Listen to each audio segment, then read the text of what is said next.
Welcome to Revenue Insights. Every week, we'll be joined by revenue leaders from some of the most successful and highest growing companies. Together, we explore how they built their revenue teams, the journeys that they've been on, and the lessons they have learned along the way. Revenue Insights is brought to you by Ebster. We're a revenue intelligence platform designed to help revenue teams to build more pipeline, close more deals, and retain more customers.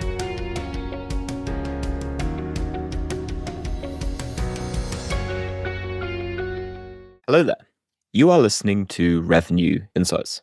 Today is a little bit of a medley episode. It pairs rather nicely, actually, if I do say so myself, with the 2024 B2B Sales Benchmarks report that we released a few weeks ago. If you haven't seen it, I'll put a link in the show notes. Something that the community has been asking for over the past 12 months is deeper insight into what top performers are doing that their peers aren't. So alongside the analysis that led to the report, I've also been asking folks on this podcast over the past few months what their top performers are doing. So we've pulled together all of their responses, and unsurprisingly, there's a few key themes you're about to hear that are consistent across both. Enjoy.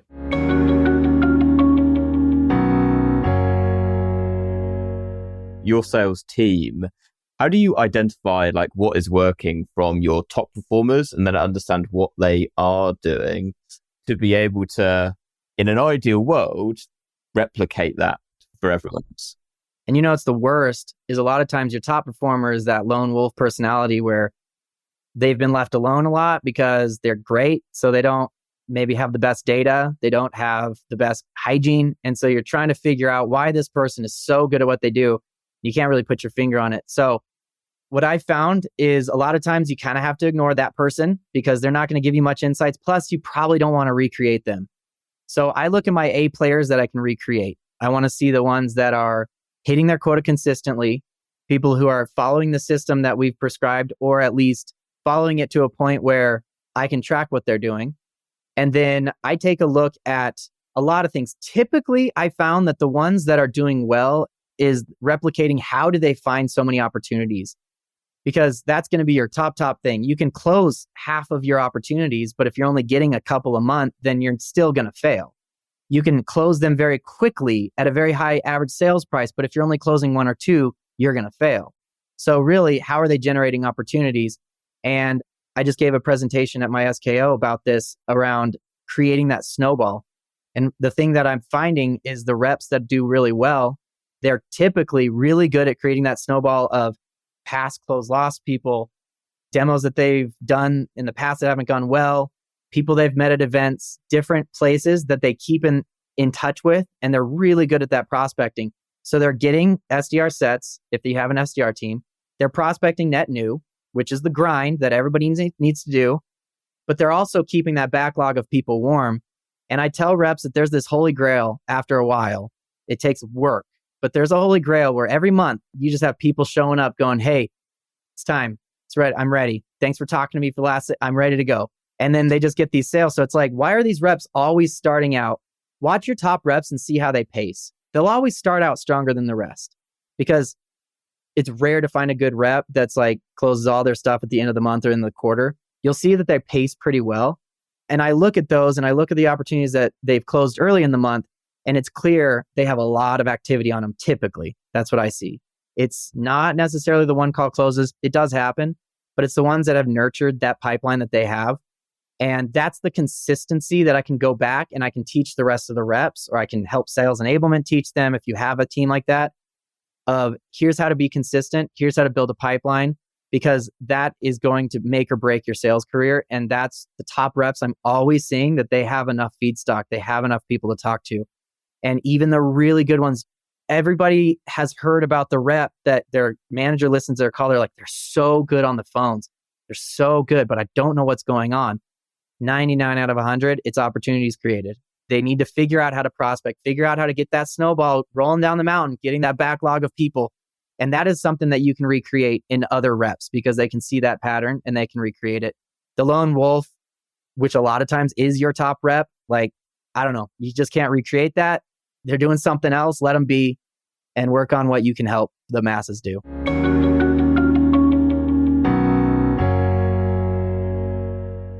Along a similar vein to what we've been talking about, which is like, I guess if I were to summarize it, we're talking about how to be a more effective seller or actually a more effective partner to a buyer. Within your organization, what would you say separates the top performers from the average performers? And I'm talking specifically from a sales perspective here. That I have a quick answer to you. Our top performers, hands down, can supplement what the organization produces through marketing sourced leads. And they can layer in 20 to 30% of their annual booked revenue through self-source. And that those percentages are going to vary depending on the organization. But at ours, the handshake I have or the napkin math with our chief marketing officer is, 70 to 80% of what we book in a year is going to come directly from some marketing channel. And then I have a very open dialogue with our AEs too on, hey, we did not create plans for you to get to 100% off of marketing source. We're very open about that if you want to go get the attainment bonuses, get into the best accelerators we have, unless you're going to convert at just extreme rates, which is a strategy. But what we would posit as the more attainable strategy is layer in great conversion with marketing source with self-sourcing. And we have some specific ways that we direct them to do that in terms of the accounts that they're calling into. But I think that would probably be the number one thing that I see separating is that the supplementation of marketing source with deals that they're originating on their own.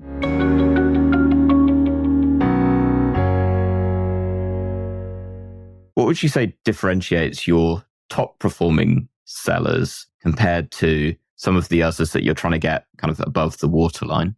So I think it's really that idea of slowing down, right? So I was on with a couple of calls today with my sales team, and one of them put it beautifully and said, basically, I'm going to slow us down here.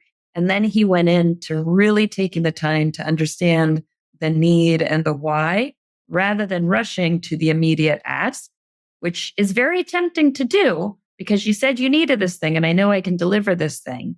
But in building that larger opportunity and discussion, we're really understanding the broader impact that we can have, where it's going to add value, and crafting the right solution.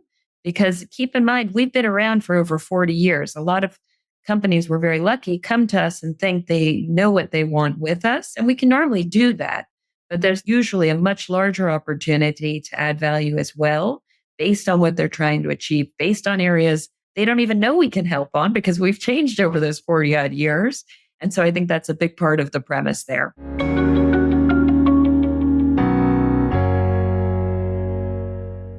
What would one book be that you recommend to other revenue leaders? It's really around story. And I've written a book on story. I don't want to be self-serving and just promote my book, but I just want to quickly go on. It's a book that really impacted me. And it's called Wired for Story. I think it's Lisa Cron. I just want to make sure I get the author right. I know it's called, Lisa Cron. That was close. C-R-O-N. The book is called Wired for Story. And when I read this book, it really had a big impact on me. Just understanding the sort of fundamental ways we are, as human beings, are wired to tell stories, to listen to stories. And it had a big impact on me writing my book, which is Heroes, Villains, and the Thrill of Professional Selling, where I take this whole concept of story and break it down for professional sellers and how this is our secret weapon. This is our magic wand to understand the power of story. And the best salespeople, just intuitively by nature, are great storytellers. That's one thing we noticed. The top performing salespeople, they tell stories. But generally when I trained them, they didn't realize there's an actual structure to this. There's a science behind this. And there's also part of it is not just telling stories, it's listening and discovering the stories so that when we tell our stories, they actually fit. But I would say Lisa Cron, her book, Wired for Story, had a big impact on me. And then obviously for professional sellers in particular, I would recommend my book, Heroes, Villains, and the Thrill of Professional Selling. And it goes into all these things that we've been talking in more detail.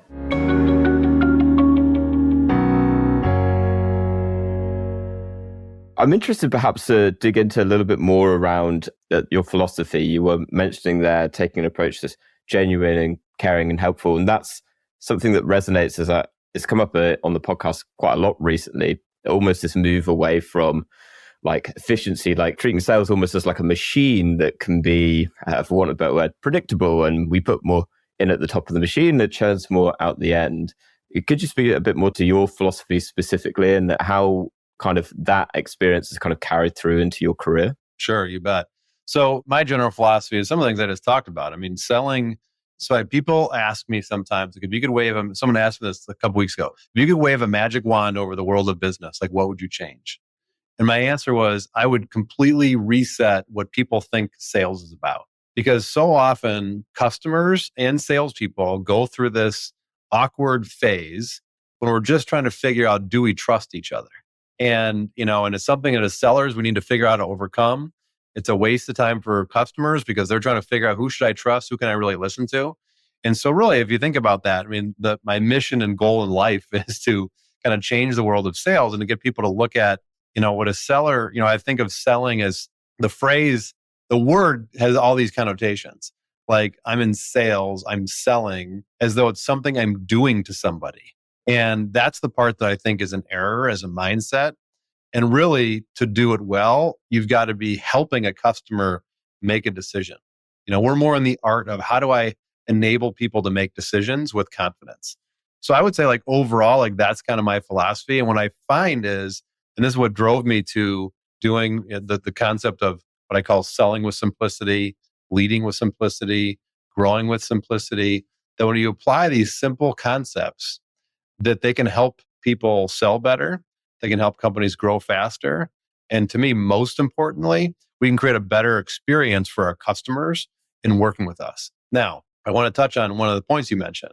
First of all, I am a deep and big believer in the use of technology, finding efficiencies, using technology, using data, all these things. They're wildly important, but they need to be kind of they can't be the foundation of what your sales experience is about.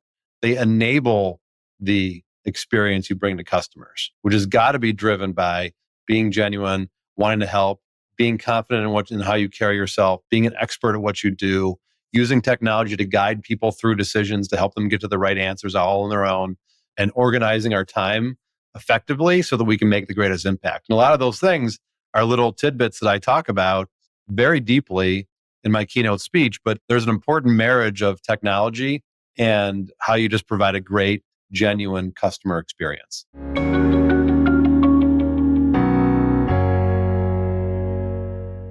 I was actually trying to pull from our numbers from our benchmark report. I think the win rate last quarter on average, which is taken across all industries that we're looking at, was somewhere around about 28%. So it's the classic Pareto principle at work yet again. So I'm curious then, you mentioned about the diligence that you put into disqualifying deals. What does good qualification look like then? Yeah, good question. So good qualification is you need to understand what good is. What is a great customer, right? And let's define what is a great customer. Well, it's somebody who you can help with whatever it is that you do. Let's say you do a service, tech, whatever, so you can solve the problem that they have. Well, one, the problem's got to exist. What is that problem? Can you quantify that problem? Do they value you solving that problem? And you can use whatever sales acronym that you want to do this, right? I'm not a fan of BANT. Some people use BANT. It could be MedPick, whatever. But you need to have a process for qualifying your deals. Now, if you do something highly transactional, maybe you don't need to as much, or maybe as much as people hate BANT and kind of poop all over BANT on social media, if you have a highly transactional sell with like a 2-week sales cycle, BANT's not that bad as a qualification criteria. So I don't care which one you pick. You need to pick one, and you need to pick the one that's most relevant based on what your sales process and stages look like, and follow it. The problem is most sellers don't follow it. So frontline managers, sales leaders, founders, whoever is leading the sales team needs to be diligent in making sure that that it is a hard rule that those things need to be followed and updated in the CRM. Because if that's not happening, then everything's broken and it all falls apart and nothing works. So that's number one, making sure that you have that understanding what a good customer looks like, and then building out that criteria, and then making sure that it's followed throughout the sales process. And so if you do that, and then you have good exit criteria, meaning what gets a deal from stage 1 to stage 2. Well, this needs to happen, right? We need to quantify the pain, or we need to know who the economic buyer is to get from 2 to 3. Like whatever the case is, have all of that mapped out. So it's not something that is questioned or unsure in your sales process. So building that out, defining it, mapping it out in whatever CRM that you use, and making sure that it's followed. And I mentioned we close it at 87%, but what I didn't say is we also disqualify 62% of our deals.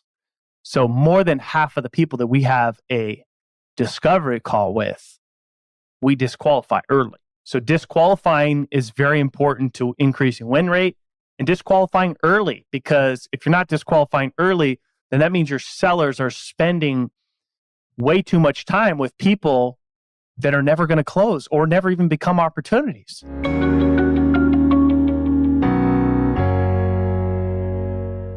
Now, something that you were touching on earlier around relationships is such an interesting one to me because, and I'd love to get your perspective on it, like relationships from a sales perspective, it's a given. Everyone knows that quality relationship can be the thing that unlocks a deal or recurring revenue over time. They're so incredibly important, but they're also very hard to control, right? To your point that you made earlier, there's no way really of being able to understand that relationship or to make it predictable in any way. So I'm very curious to understand perhaps from your experience and certainly how you're working with your team now, how you go about ensuring that you are multi-threading deals and ultimately building better relationships with your client. Is that something that you're doing via training and really like foundational sales training, or is it something that you can measure against and actually take more of a data-driven approach to? Yeah, it's definitely both. So we're intentionally starting with a multi-threaded approach. We're going account-based to the organizations that we want to have a relationship with. We never begin with a single touch point. There's always going to be multiple people that we're reaching out to that are all key stakeholders typically in a strategic engagement with the Arbinger Institute, whether it's learning and development professionals, strategic human resources leaders, talent management, whether that's in the HR form or individual managers of frontline people, even employee relations, public relations, legal teams. All of these folks are impacted by the kind of problems that we try to solve. And so we make it a point that our top of funnel, like our SDR team, is always finding multiple points of contact within the organization that they approach cohesively. And then as we kind of reach that critical mass of, there's some consensus around these problems that we want to solve that they've acknowledged, that's when we consider our opportunities really qualified. Without consensus, we don't think that they're qualified because one person wanting something isn't the same as an organization deciding that they need something and putting a lot of prioritization and momentum behind it. And so we begin with that. We do train a lot on this. And one of the things that we train is actually more of a homegrown model. One of the Arbinger Institute's kind of philosophies is called the influence pyramid. And we use it as kind of our structure for our sales process as well, which I really love. And we've embraced and brought a lot of our best practices and aligned with that. But it's this philosophy that if I want to influence someone, I have to be doing that first by seeing them fully as a person. So I can't just assume that I need an HR person to agree, otherwise the deal's not going to get done. So I got to talk to the HR person. That can't be on my approach. It's got to be, look, I know what this person's name is. This is Sam Johnson. They're the HR leader. This is what they think about every day. This is their team. This is what they're surrounded by. This is where they came from. I need to have that level of understanding so that I can see them and imagine what it's like to be them. Then if I want to engage this person, the next level up on the pyramid, and it's less time as I go up, but hopefully I'm doing it well. It's who are they influenced by, right? Like where are they going for information? Who do they trust already? I got to connect to those people too, whereas in the organization or a community they're a part of. And I need to do that because if I want to have an influence over them, I got to go where influence already exists for them. And only then can I build a relationship. But I don't build a relationship through telling them things or correcting their mistakes or showing them where they're wrong, which is unfortunately, I think, where most of us spend time in relationships. I've got to build a relationship by listening and learning and experiencing what it's like to be them and seeing that. And then as I spend enough time building that trusted relationship by just hearing them, giving them the place to speak and for me to listen, and actually caring enough about them that they're willing to share that, only then are they open to any kind of teaching or invitations that I would give. And so we try to teach our team that for every new thing they're asking someone to do or change, there's like 9 times that amount of effort or time allocated to just seeing and understanding that person as an individual person. So we spend a lot of time with our team teaching them how to be, first and foremost, considerate human beings, because people sense that. It's like, Lee, if I'm a person trying to get something from you, no matter what I say, that's where I'm at. You can see that and sense that. And people do.